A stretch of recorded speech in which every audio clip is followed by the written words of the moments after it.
Henry Ford had only a modest education. He didn't invent the gasoline engine. He didn't invent the automobile. In fact, he never really invented anything.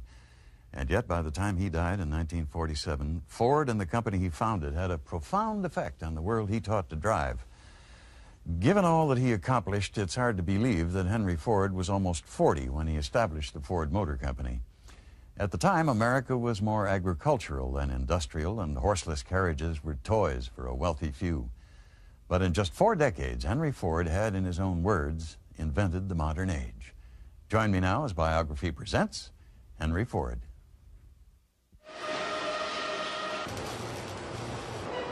He gave the car to America. I think Henry Ford may have been the most influential man of the 20th century. He made bitter enemies. He was a nasty individual. He believed in hard work. Yes, indeed. If a young man makes up his mind to work, there's no limit to what he can do. And he demanded hard work. To work at Ford at that time, you had to give up your dignity, your manhood. He was praised by everyone from President Herbert Hoover to public enemy #1 John Dillinger. And he's a man who changed the way we all live. He was an American legend who gave us mass production, the Model T, the V8, and the traffic jam. It's all because of my great-grandfather.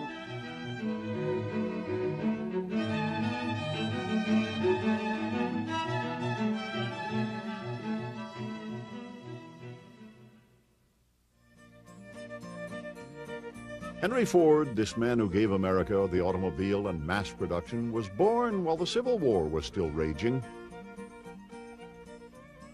July 30th, 1863, William and Mary Ford, owner of one of the more substantial homesteads in Dearborn, Michigan, had their first surviving child, a son, Henry.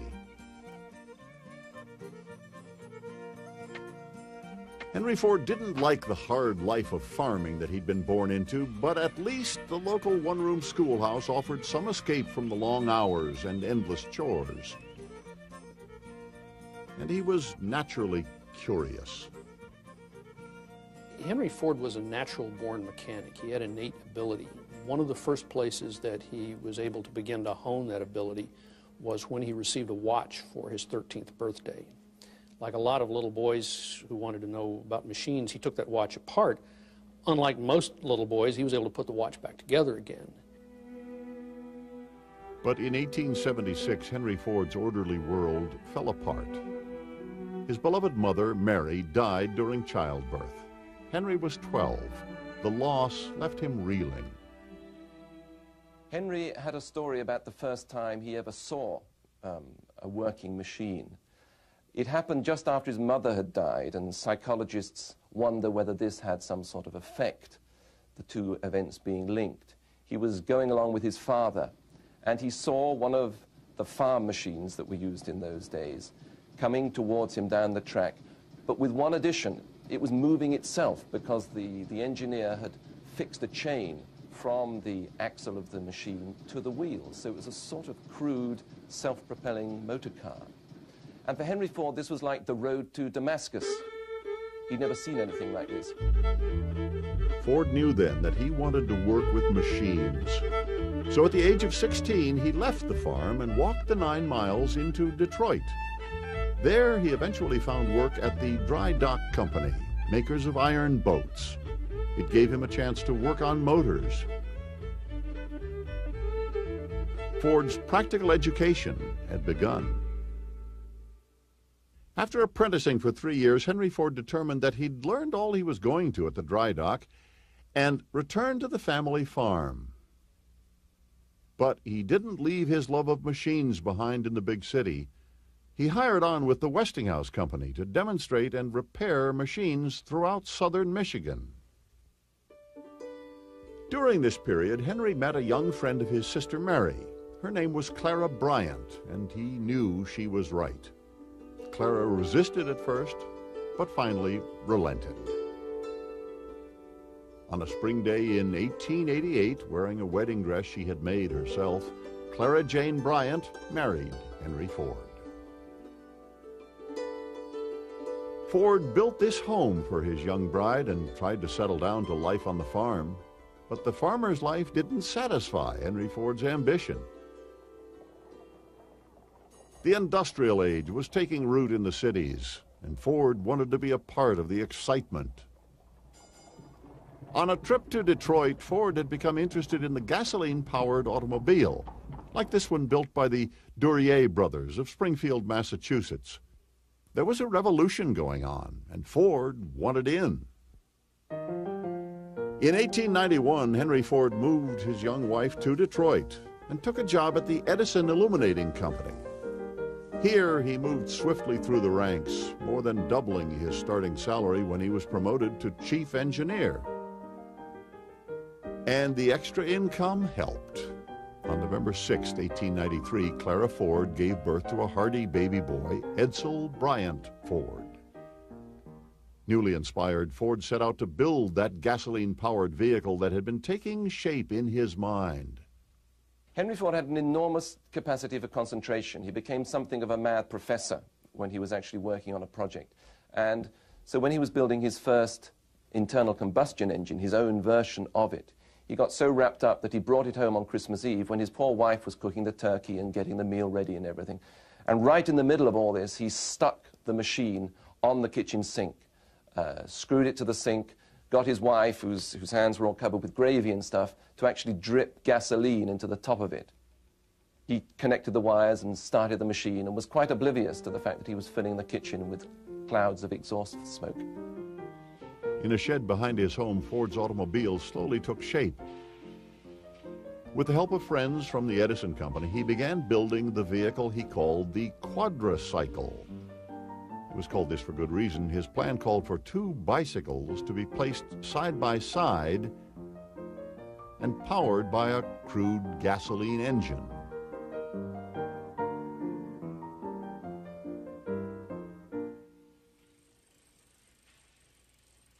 On the night of June 4th, 1896, he was ready for a test run.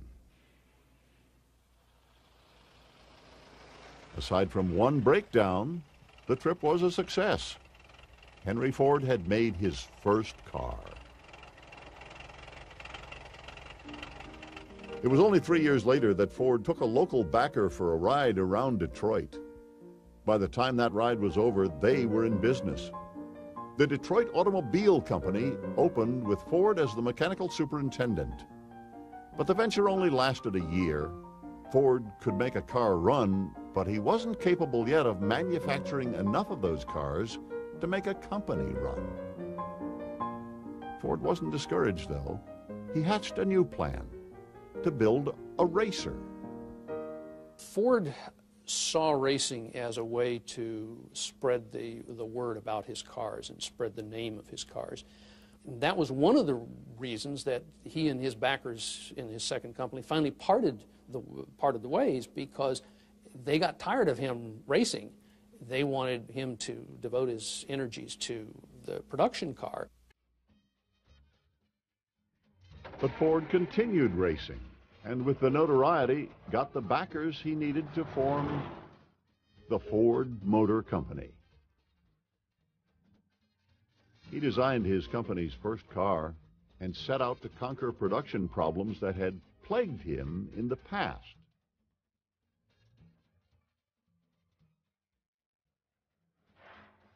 He set up shop, hired men, put out a car, and waited.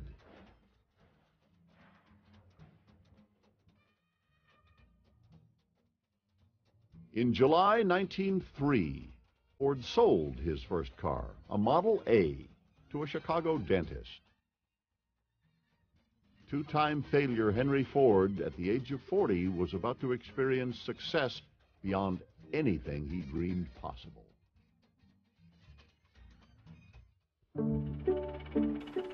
By 1904, over 500 Model A's had been sold. Henry Ford, here pictured with his son Edsel, celebrated this success by buying his first dress suit.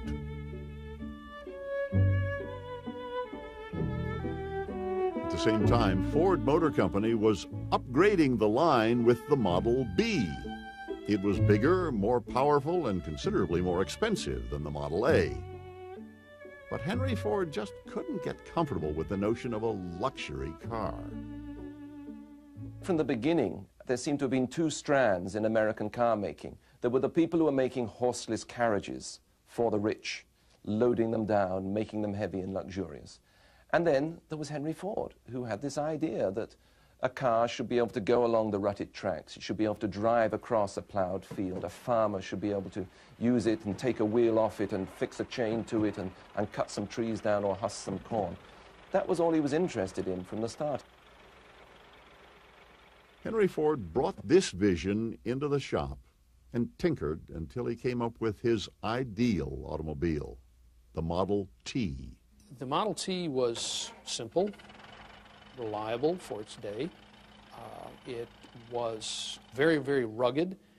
It had it was fairly high off the ground, a good ground clearance, which sounds like an odd thing to use in its advantage, but in the days when roads were often wagon ruts, ground clearance was very important. And it was also cheap.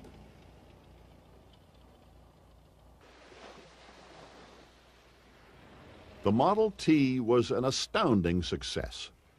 It went on sale in October 1908, and within a few months, Ford was forced to announce that the company couldn't accept new orders. The factory was already swamped, months behind. Henry Ford had succeeded in making an automobile for the masses, but it left him with a problem: how to build up production to satisfy demand. At the time, craftsmen building cars at stationary workbenches could produce 25 Model Ts a day, but 25 weren't enough. So Henry Ford and his engineers came up with a revolutionary new idea: the moving assembly line.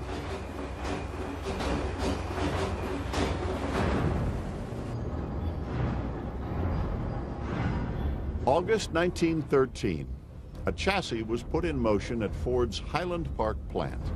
It moved past a line of carefully positioned men and components. At peak efficiency, the old system had spit out a finished T in 12.5 man-hours. With the chassis in motion, that time dropped to less than half that. Within a year, it took just 93 minutes to make a car.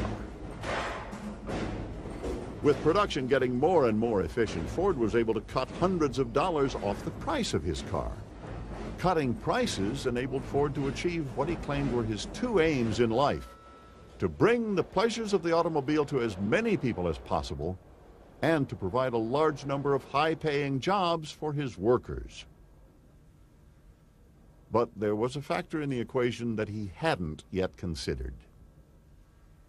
Mass production was burning up labor. The worker had only to do a single task as the job passed his station. Time after time, hour after hour, day after day. The endless repetition took its toll.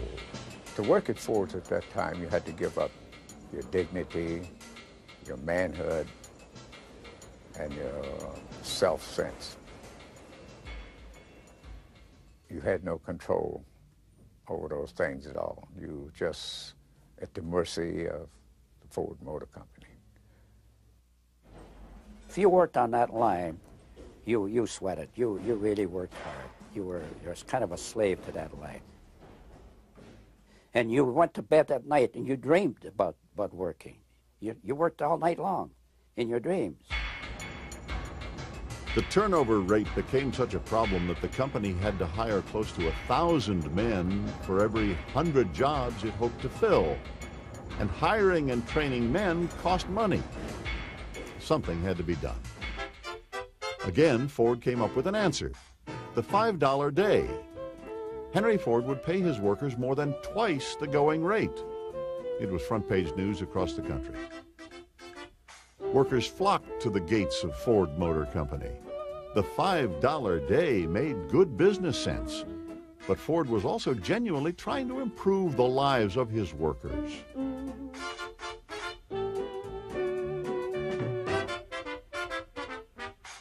Henry Ford had experienced a healthy dose of success with the Model T, and again with the $5 day. On the strength of this public approval, Ford began to feel that he should speak out on other issues.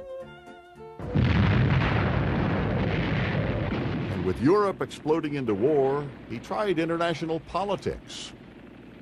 A young reporter sent out to interview Ford came back with a story quoting the carmaker as saying that he would give everything he possessed to stop the war.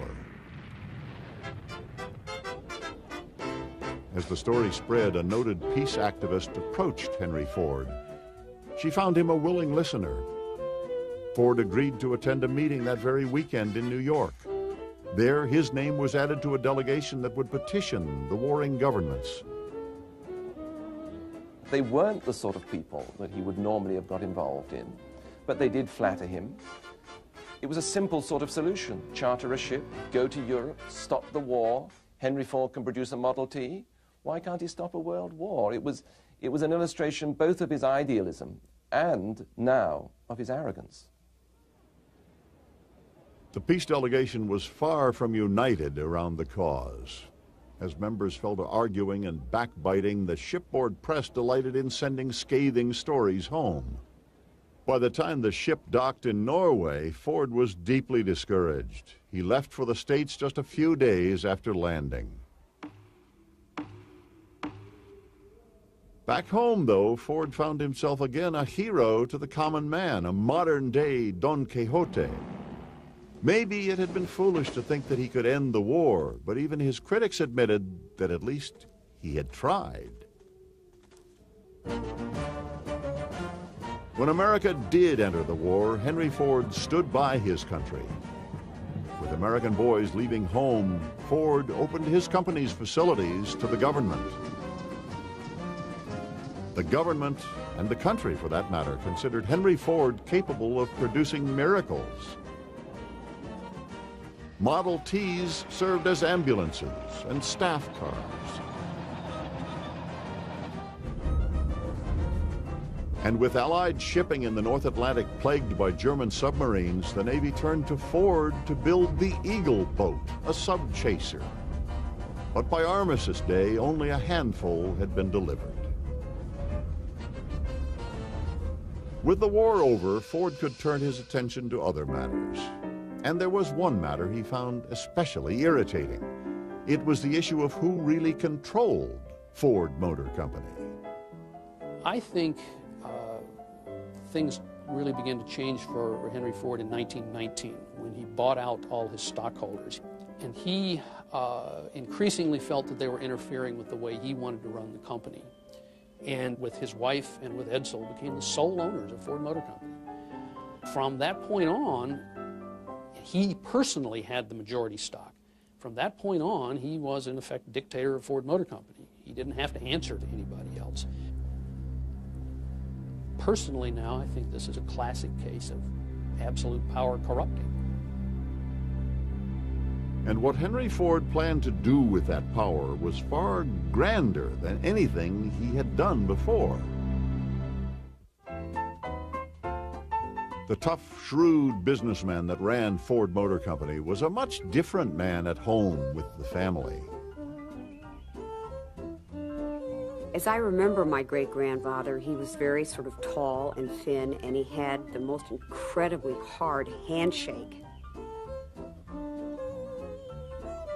And I remember that because each time I went there, he always shook my hand first and then gave me a kiss hello. And I always used to think, oh my God, he's broken my bones. He was very soft as far as being around children was concerned. I mean, he wasn't, don't do this, don't do that kind of thing.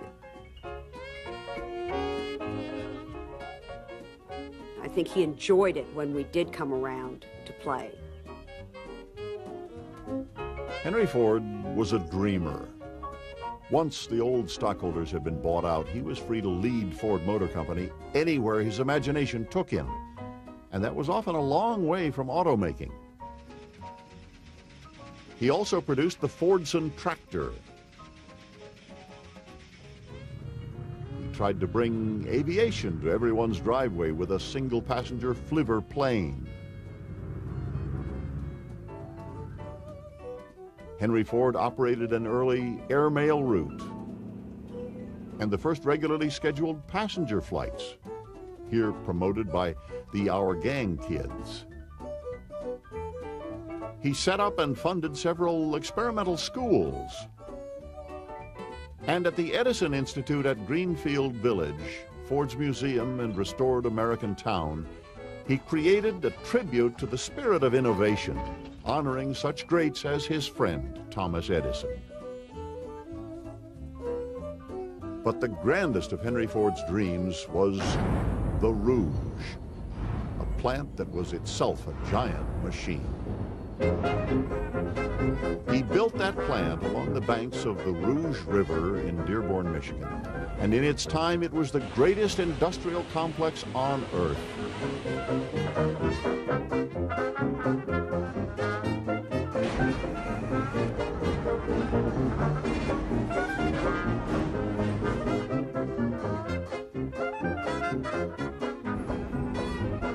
It is still today an industrial wonder, a lasting tribute to the power of Henry Ford's dreams and his incredible determination. About the time that the first blast furnaces at the Rouge were being fired, Henry Ford again offered the world his thinking. But this time his thinking was tainted by anti-Semitism. Anti-Semitism was very common in the farm communities of the Midwest at the end of the last century. It went with mistrust of the East, of the banking system, all sorts of things like this. And Henry Ford's prejudices were those of an ordinary Midwest farmer. The tragedy of it was that he had the money and the conceit to put his ideas on paper and actually publish his own magazine, which spread it all around America and, of course, made him a laughingstock. Through the Dearborn Independent, Ford blamed the Jewish people for everything from World War to short skirts, cheap movies, and jazz music. It wasn't until he faced a libel suit, public disapproval, and the continued pleas of friends that Henry Ford tendered an apology. But there were those who doubted the sincerity of that apology. In July 1938, Ford accepted Germany's Grand Cross, the highest honor the Third Reich could bestow on a foreigner.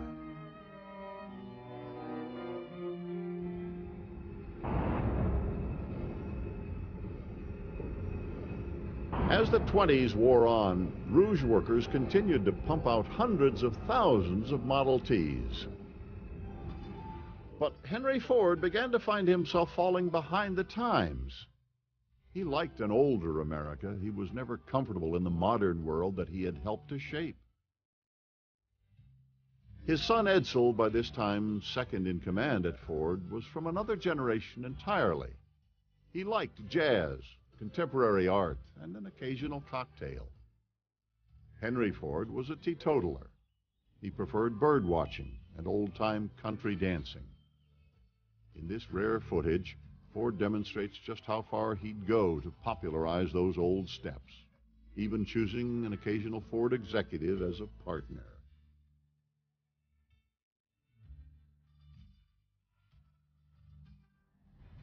While Henry Ford was dancing, the marketplace was changing in ways that he could never understand.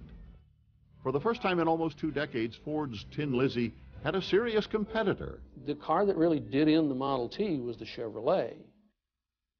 General Motors recognized fairly early what Edsel Ford had recognized, that once the market was, the actual need for automobiles was satisfied, you needed a way to continue to convince people to buy new cars, even if they didn't really need one, even if their old one wasn't worn out. One of the ways you do that is you change the way cars look every year, and you make the car look more pleasing. In May 1927, the Model T era came to a close. The success of the Chevrolet demonstrated that the public wanted style and not just utility. The Tin Lizzie was hopelessly outdated, relegated to a recycling campaign.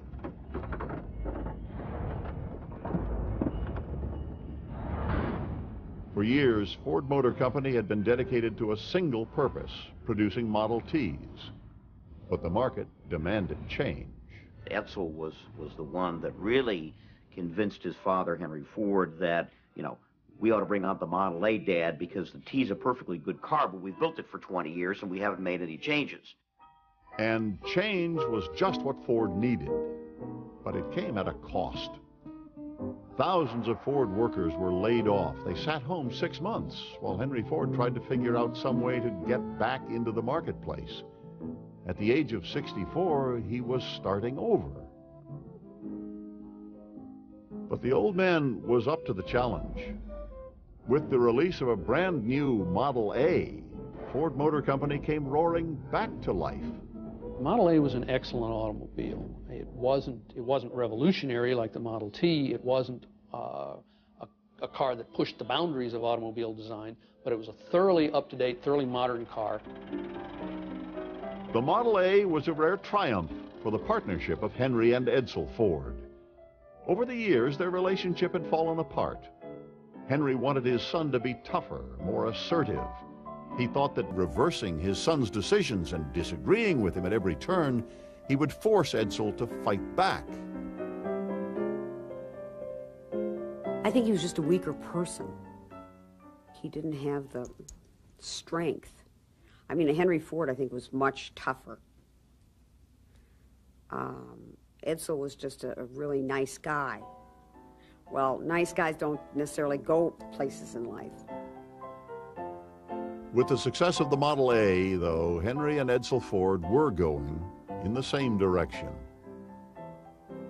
It was perhaps the only automobile on which the two really collaborated very much.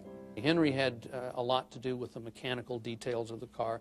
Edsel had a lot to do with the way the car looked. Had they been able to collaborate like that both earlier and had they been able to continue that collaboration, Ford might not have lost its lead to General Motors. October 1929, shocking news from Wall Street. The stock market had crashed. Millions were out of work.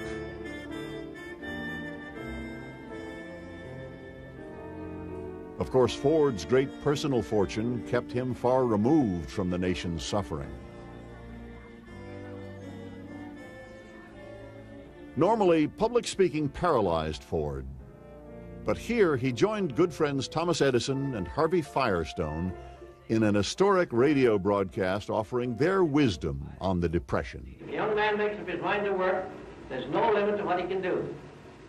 But if he makes up his mind to go at it without the idea of work, he hasn't much chance. He must study and work, and he must go back in any art as far as he can, just dig up the very beginning, and he must, the more he goes back, the further he will be able to see ahead. As removed from the suffering of the common man as Henry Ford had become, even he was about to find the Depression striking close to home, right at the gates of his great Rouge River plant.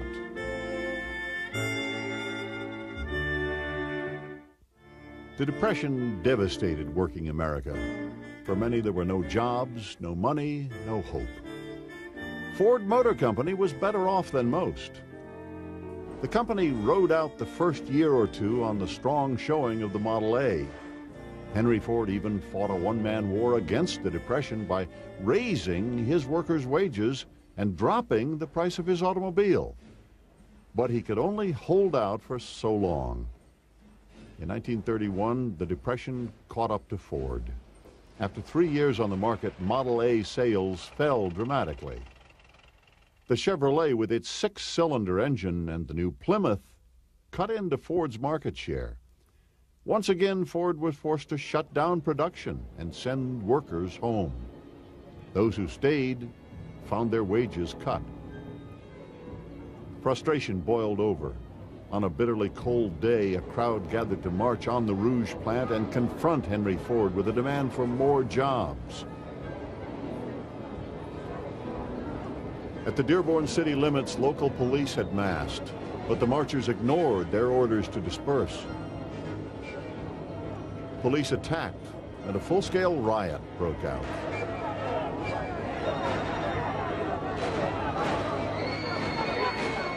Machine gun fire finally dispersed the crowd.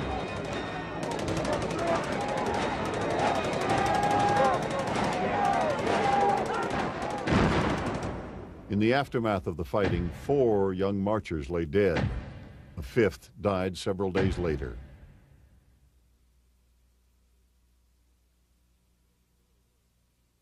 There were no new jobs.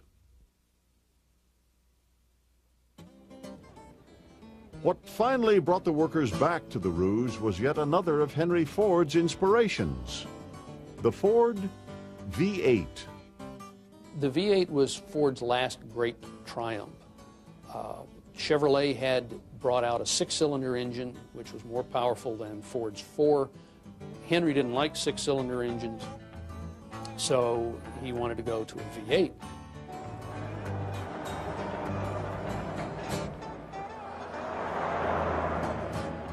A V8 Ford, something like a Roadster, could probably do 70, 80 miles an hour. You strip it, it might go even faster. Tributes from all over celebrated Ford's return to genius. His fan mail included some surprises. John Dillinger, public enemy #1, wrote Henry Ford saying, "Hello, old pal. You have a wonderful car. It's a treat to drive one. Your slogan should be, drive a Ford and watch the other cars fall behind you. I can make any other car take a Ford's dust." And Clyde Barrow of Bonnie and Clyde fame also felt moved to compliment Ford. "Even if my business hasn't been strictly legal," he wrote, "it don't hurt anything to tell you what a fine car you got in the V8. With the success of the V8, Ford found time to turn his attention to Herbert Hoover's 1932 re-election campaign. Ford was still painfully shy about public speaking, but he offered these words. "I support the best man for the job. Herbert Hoover should be allowed to carry out his program, and I think he will. He has faced the enemy for 3 years now. He knows all the tactics of the forces of destruction. Why bring a new recruit and retire a seasoned leader? I think of him as a human-hearted, honest-minded, hard-working Hoover."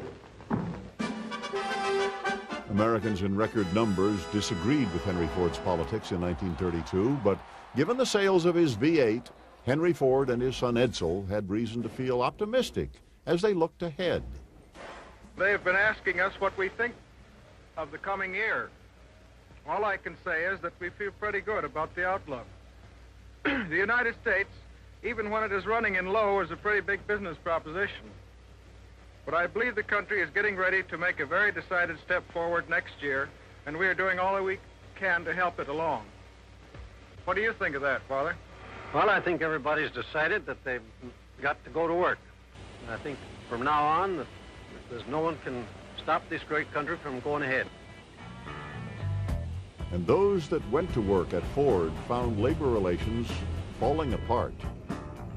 Henry Ford said that the average man wouldn't do a day's work unless he was caught and couldn't get out of it. Inside his plants, he saw to it that nobody shortchanged him. Ford supervisors and foremen, many of them ex-cons and boxers, ruled the plant through fear and coercion. When more production was needed, the line was simply sped up. Heaven help the man who couldn't keep pace. The work was hard. I used to come home so tired. My wife used to have to rub my hands because I used the hands a lot. And to fall asleep, I used to fall asleep reading the newspaper. I'm just a young man. How was my working life at Ford? I've never been to hell, but heard a lot about it. It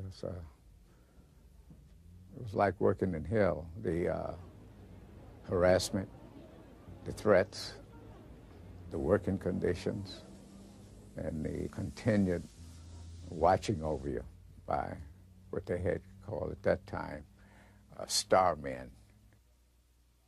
It was like Big Brother was watching you. Henry Ford was behind everything. In the 1930s, he cloaked what he was doing behind something called the service department and the goons that he employed to terrorize workers. But there's no doubt it's what Henry Ford wanted as well. He'd become old, his arteries had hardened in terms of his spirit. He was a different man from the young idealist who'd who got things started. Ford and his workers had come a long way together. Over those years, first through generosity, later through intimidation, he had been able to hold the line against the unions, even after Chrysler and General Motors had been organized. But finally, in May of '37, hostilities reached a head. Union organizers, led by Walter Reuther and Richard Frankenstein, had received a permit to hand out leaflets at Ford. They made it to the top of the overpass leading to the plant. Then they were met by members of the Ford Service Department.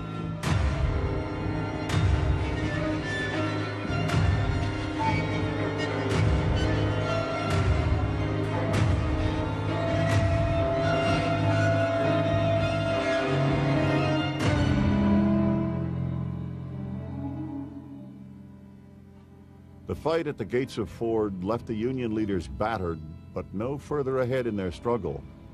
It took another 4 years of pushing and pulling before something finally broke. On April 1st, 1941, Andy Dewar, one of the workers in the rolling mill, changed labor history at Ford. One day, Andy just got fed up, you know, and he and the foreman had an argument. You know, all of a sudden with an Irish brogue, a Scottish brogue, God damn it, I'm tired of taking this BS. Get away from me, strike, I'm gonna strike, you know. The guy look up on the line, strike, strike. The other guy would holler, and it'd just be, strike, strike, you know. Strike, strike. It just went from one department to the other in the rolling mill. That's where all the finish of the steel was made. Without steel, you can't make a damn car. Ford was preparing for a long fight when his wife surprised him by joining the battle. Clara Ford demanded that he settle with the union. It was totally out of character for her to interfere, but Clara was afraid the situation would explode into real violence. And so she threatened to leave her husband if he didn't put an end to the hostilities. Ford called his representative and told him to sign. And that was that. Ford Motor Company was a union shop.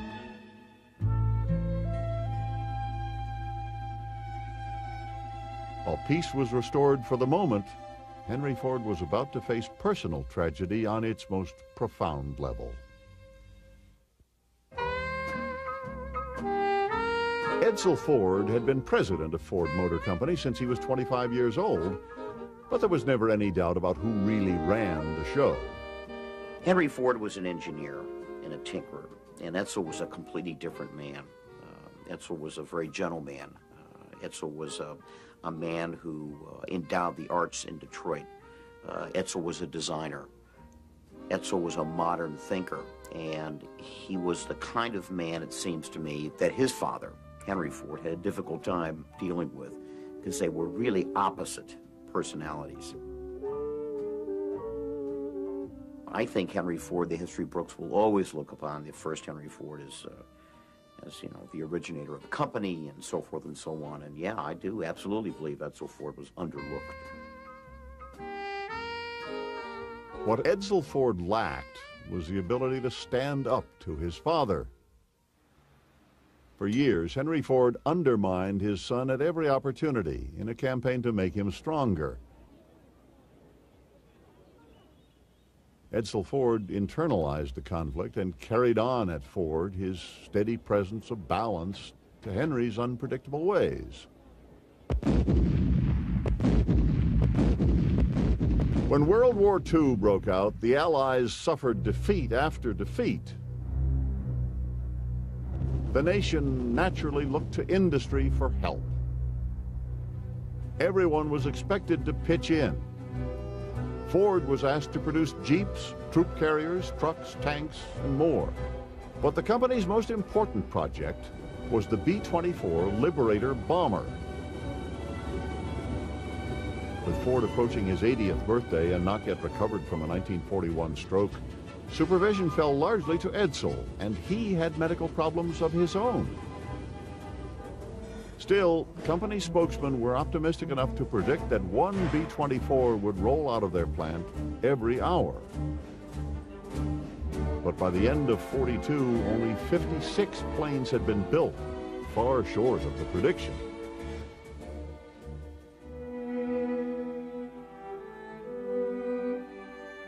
In May 1943, Edsel Ford died. A number of illnesses contributed to his death: stomach cancer, liver cancer, and in the last irony, undulant fever, the result of drinking unpasteurized milk from his father's dairy. It is said that Henry Ford was never the same after his son's death. But at the age of 80, in spite of his clearly diminished capacity, the old man once again took up the reins of Ford Motor Company. The news concerned Washington. As the nation's third largest defense contractor, Ford was a major part of the war effort. With production in serious trouble, there was talk of bringing in outside managers or even nationalizing the plant. In August 1943, the Navy sent 26-year-old Henry Ford II home to Dearborn and the Ford Motor Company. Maybe Henry Ford's grandson could bring some order to the chaos that Ford had become. One of the executives of Ford after the Second World War, Jack Davis, said the company wasn't dying, it was dead, and rigor mortis had already set in. For months, Clara Ford had been pushing her husband to step down and let their grandson take over. But Ford held out. Finally, Edsel's widow, Eleanor, confronted her father-in-law. She threatened to sell her considerable holdings in Ford if her son wasn't immediately named president. The old man finally relented. In September 1945, the crown was passed to Henry Ford II. With his active role in the company behind him, Henry Ford began to disconnect from the world. He passed some time at Greenfield Village and was trotted out on occasion at a company function. But the stores of energy that had sustained him well into his 70s had been spent. On an April evening in 1947, Henry Ford laid his head on his wife's shoulder and drifted away. The cause of death was a cerebral hemorrhage. He was 83.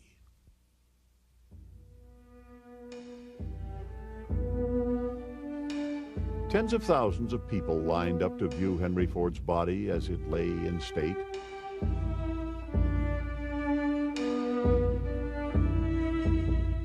Some factories closed, others shut down for a moment of silence.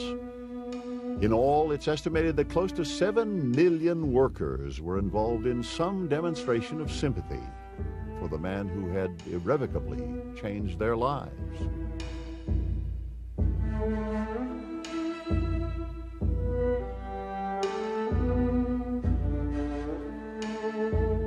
And in Detroit, motorists were asked to come to a complete stop at the time the automaker's body was being lowered into the ground.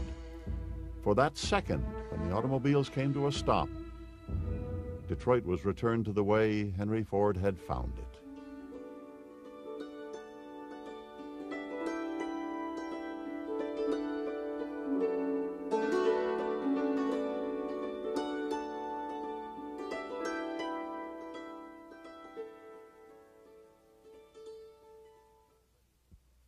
It had already been raining a couple of days in Michigan when Henry Ford returned home from a vacation. It was the spring of '47. On his second day back, the Rouge River flooded and took out the private powerhouse that supplied his home with heat and light. That evening, Henry and his wife turned in early. The power still hadn't returned, and their room was lit only by an oil lamp and a few candles. Before the night was out, Henry Ford, the father of mass production, the inventor of the modern age, left the world just as he had come into it 84 years earlier, by candlelight.